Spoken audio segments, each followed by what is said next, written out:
All right, hello everyone. This is Ariel Clay, the San Joaquin County 4-H Program Representative. I'm back to take you through some of the basics of setting up your online record book now that you're logged on. So we're not going to go into how to record stuff just yet. I'll have plenty of examples posted shortly. But for now, we're going to focus kind of up in this top area and particularly the profile, club information, and then a few of these buttons up here. So first of all, you'll have a quick little snapshot of your activity over here. So you can set up a profile picture, which I'll tell you how to do in a minute. It'll have your name, how many clubs you're in, your projects, activities, how many hours, what kind of 4-H participant you are. So are you a youth or an adult? If you're something like a historian or other club officer, that'll show up here as well. Right now, there's this pink box that says limited access. That's because I'm actually doing this in August. And in July and August, we're kind of in our rollover period, I guess you could say. So this dummy account has not been re-enrolled in 4-H for 2017-2018 yet. So I can't do anything for the current 4-H year. However, I can still access my previous year stuff. So first of all, I'm going to show you how to change your program year. So up here, you can see right now I am already logged into 2016-2017. So if I hit change, it'll give me a drop-down menu. And this is as far back as the online record book goes. So you can see it's been around since about 2012. So the current 4-H year would be 2017-2018. So that's what most of you are going to want at this point.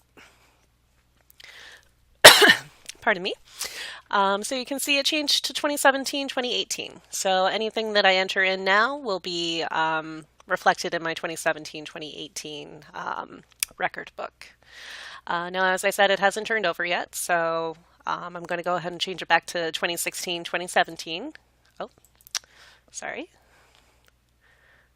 Clicked a little early there. And this will just make it easier to show you stuff right now. Okay, so we're going to start up here with the profile. So the nice thing about the online record book is it has this action center. So it'll have basically a summary of what's going on in your record book and what you should be aware of. So these are all the projects I'm enrolled in. And then there's my personal development report for 2016-2017, and then just my overall record book.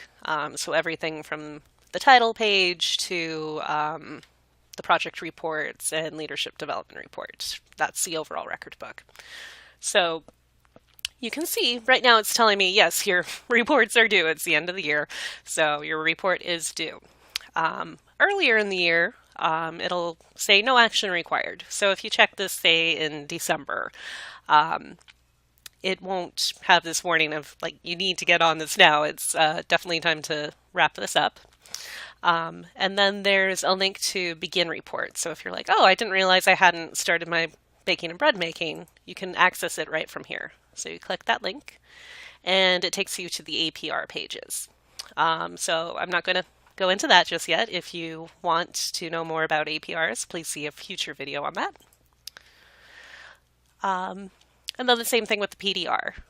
If I wanted to access my PDR directly from the Action Center, I would just click here, and then this will just take you to your overall record book.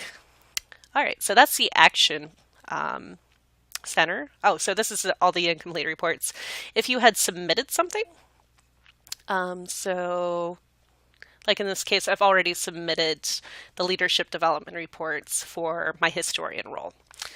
So I would know that I'm all done with these. I don't need to do anything else with them, unless if I realize I made a mistake, then I can recall them, and then it would move back to incomplete reports and show up, I believe, down here underneath record book. Okay, so next thing in the profile tab is photo albums.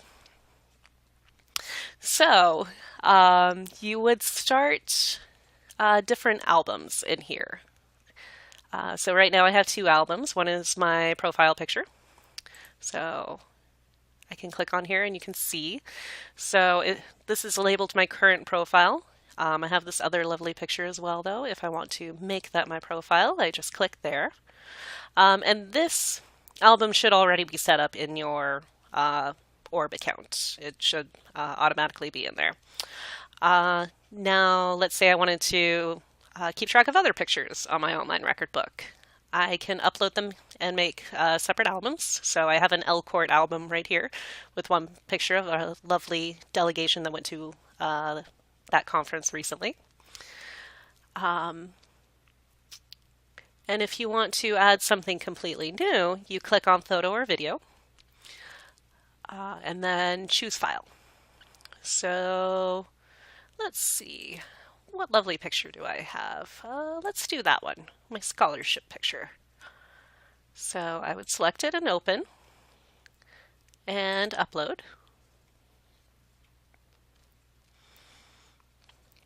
And I can choose which album it goes into. So profile picture, L-Court, or I can create a new album. So new album.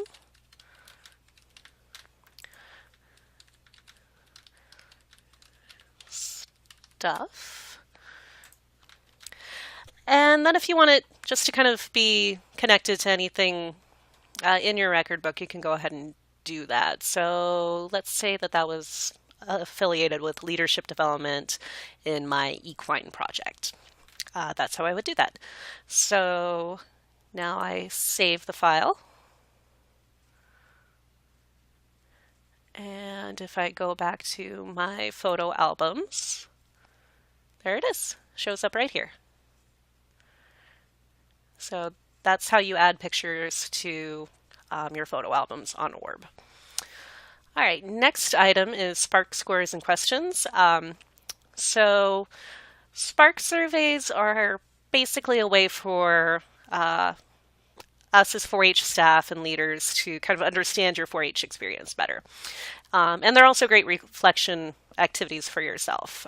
So they ask a lot of questions about like, how do you feel you've grown in leadership? Do you feel you're more confident after a year in 4-H? That kind of thing. So when those surveys are open, they're usually open twice a year for a few months each time. They'll show up here. And you just click on them and take however many surveys you want. And they'll give you a Spark score so people can see, oh, they've done a lot. Kudos to them. So unfortunately, I can't show you that right now. Maybe I'll be able to do that in a future video. And then expenses, income, and value. So once again, I'll do this in a future video, but basically you can keep track of expenses and income for all of your projects and activities up here. And this page is just a summary of everything. So pulling from all your different projects and everywhere else that you record any kind of financial information. So you can see overall whether how much you're making or losing in 4-H. This dummy account is in the equine project, so they own a horse. So as you can see, they're going in the hole. Probably pretty common for equine people. But some 4-Hers just like to get an idea of how they're doing financially, especially if they're doing livestock projects. All right, and then finally, settings. So Section 508 accessibility, the default is off.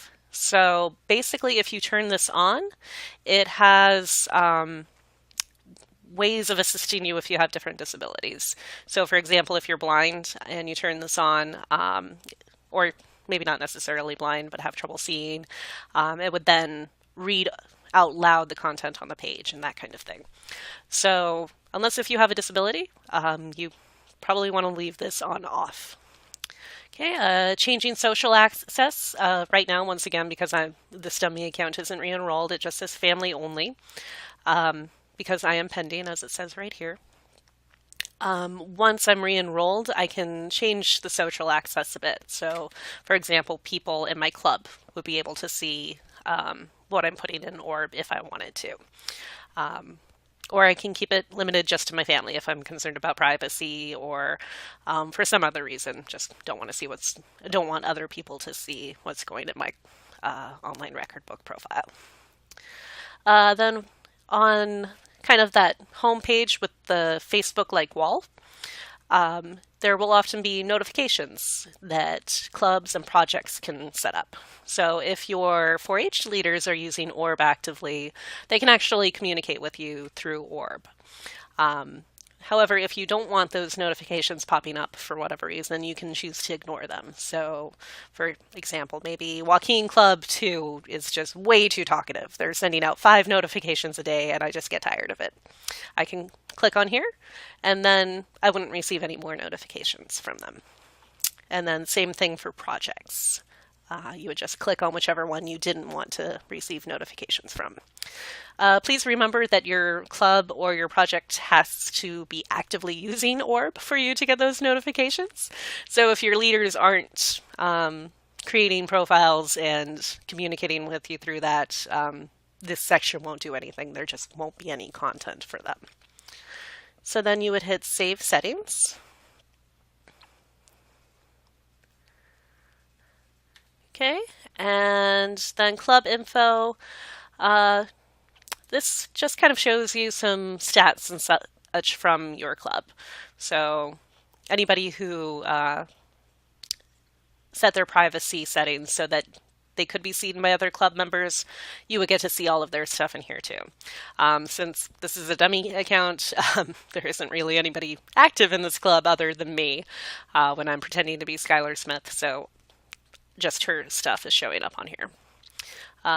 But then you can have a membership roster. You can look up who your leaders and officers are if they're using ORB. And then the club leaderboard is for you competitive people who kind of want to know who's doing the most stuff. Or if you want to get more involved and are wondering who's a good go-to person on something in particular, you can see who's got the most recorded, and they would be a great person to talk to.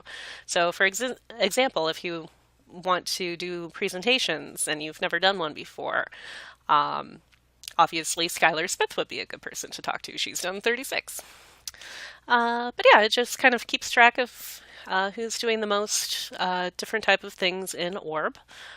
So you can always check that out for information. This is your message center right here, the little envelope. I don't have any messages right now, but at least I can show you what the inbox looks like. Oh, I'm guessing because it rolled up, it's in the rollover period, I don't have privileges to see that right now. This essentially takes me to my action center, so it will, if you see a number here, you know that you've got something that needs to be addressed pretty soon. So it'll just take you directly to your action center. If you're having issues with ORB and you're pretty sure it's not user error or you just not knowing what to do, if you think it's something that's actually wrong with the system, you can type in your problem here and send the report. We have a pretty good support team. They usually get back to you within 48 hours to help you out with whatever is causing you problems. The help page. Help is not available yet, sorry. So if you ever needed anything, you can always contact your County 4-H office and they will try to help you. All right, and then 2 other quick features I wanted to show you real quick is right here where it says online record book. This will take you back to your home page every time. So if you get kind of lost in ORB and want to just get back to the main page, you click on that. And it takes you right back here. All right, and you can see that since we did something on ORB, it's now showing up on my wall. And once again, if I shared access to my page with people at the club level or anything like that, they would see this showing up in their wall as well. And then finally, I wanted to show you that this is also a link up here, UC 4-H Youth Development. If you click on it, it will take you to the state 4-H page. So if you need to look up like when an event was or check a date or find some other resource, it's right there. And it opens in a whole new browser tab, so you can always go right back to your record book. All right, so that's the basics of the ORB page. I'll get into some more specifics next time. Catch you later.